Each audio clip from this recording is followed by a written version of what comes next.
Hello and welcome to this video. In this video, we're going to be talking about the reports in QuickBooks Online and what they mean for you and your business. And if you ever want to make sure that your business is going in the right direction, then this video is perfect for you. Let's have a look.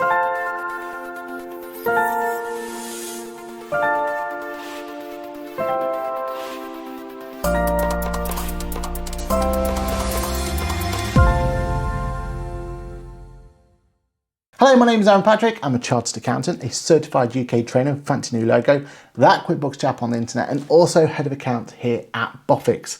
I'm actually in Boffix as we speak at this moment in time. Now, in this video, we're going to be talking about the world of reports in QuickBooks Online and let you guys know exactly what reports are and how they can be used for your benefit. So let's have a look straight away at those reports. Now, it's important to note that on this video, we're going to be looking at reports based on the Plus version of QuickBooks Online. So if I jump in on the left-hand panel here and I go to my report section and reports, we can talk about reports in a little bit more detail. Now, first of all, how are reports set up in QuickBooks Online? Well, it's really straightforward. You have your favorite section over here, which is determined by these little star symbols just there. And then as we go forward, we got all of these areas that are expandable and de-expandable, and these for this particular sections. So to make it nice and easy for me, let's start it all off with having all of these reduced down. Now remember, I'm in QuickBooks Online Plus at this point in time, hence why I've got quite a few different reports open. I've also activated my payroll that gives me some more as well. So first of all is your favorite section. Again, any report you find, just put a little star next to it and that will then achieve in there. The next one we've got is business overview, and this is where you will get the most amount of information of how your business is doing. The best way to understand the balance sheet, if I click into one now, is to think about that if I was going to draw a line in the sand just now, then what would your business be worth? Well, if we look at what we've got here, then I've got computer equipment just there. I've got my cash in bank here, and I've got debtors, so money that's owed to me, and I've got all my other assets, so money that I can turn into cash going forward. And that's basically going to be equivalent of what my assets are going to be. Now, in a nutshell, assets is basically you turning something into cash. If you're going to sell your business at that point, how much cash will you have at the end of it? Well, it's all well and good looking at assets, but we also need to look at what's called liabilities as well. Basically what you owe. So if I look down here, you can see what my trade creditors are. So what money I owe to my suppliers, any bank account interest, taxes I may owe to the taxman, HMRC, etc.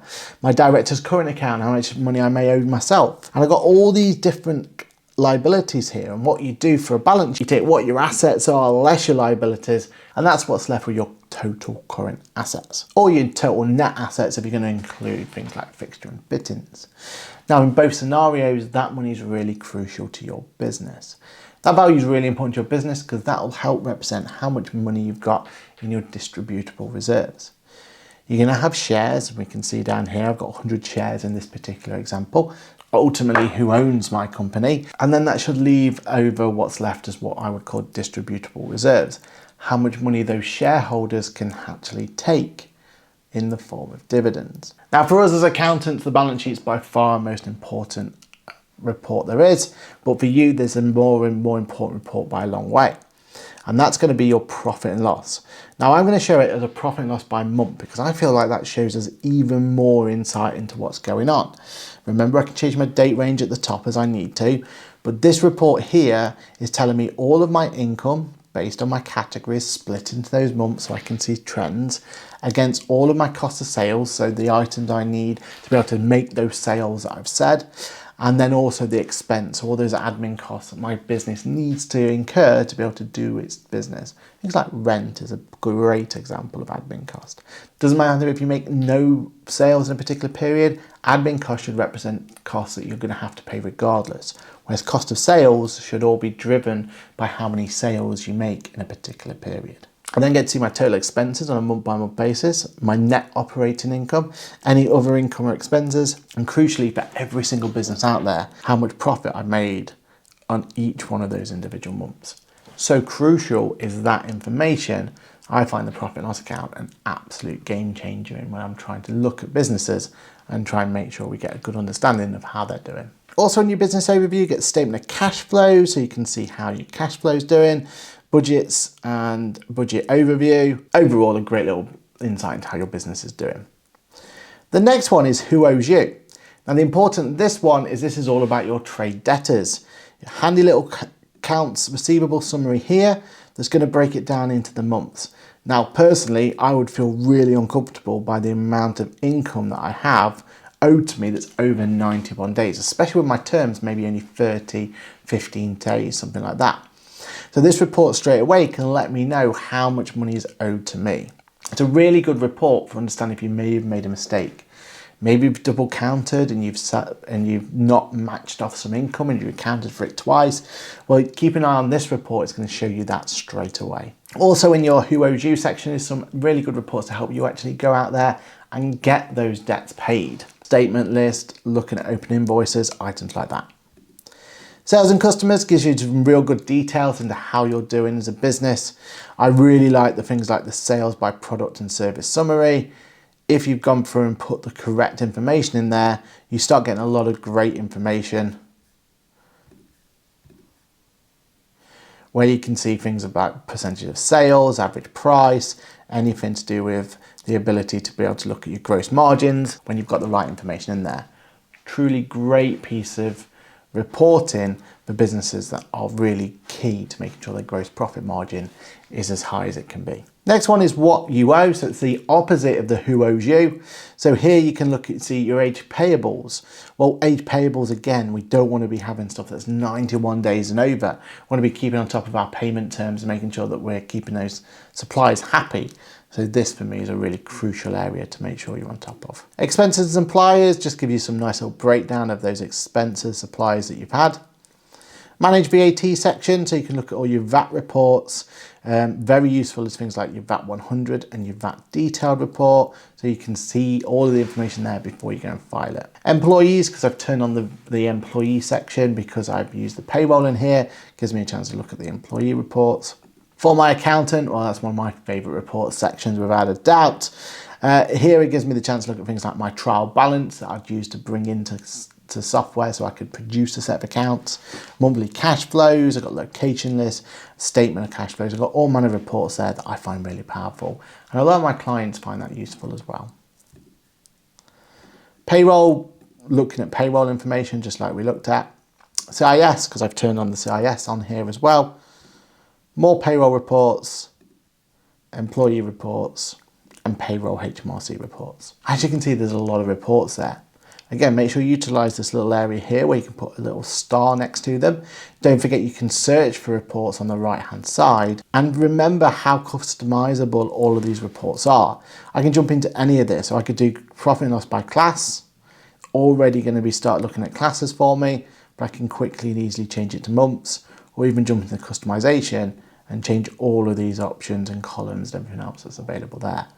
You really do get a lot of options here to make sure you're making the most out of QuickBooks Online.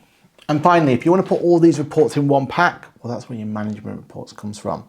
The idea of the management reports is that you can go in and we can edit this accordingly.